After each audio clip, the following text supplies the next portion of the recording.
پہلے مجھے نبی کی سیرت میں نے پڑھی اور سمجھی، ان کی تاریخ، ان کی زندگی، پھر مجھے قرآن کی سمجھ آئی. اس سے پہلے مجھے قرآن کی سمجھ ہی نہیں آتی تھی.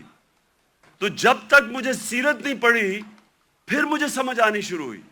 تو دونوں پڑھانی چاہیے، لیکن ابھی سے ہی ہمیں یہ میں اپنے یوتھ کو اب کہتا ہوں کہ کتابیں پڑھیں، نبی صلی اللہ علیہ وسلم کی زندگی پڑھیں، سمجھیں کہ وہ دنیا میں کیا ہوا تھا. کبھی ایس دنیا کی تاریخ میں ایسا فینومینا نہیں آیا.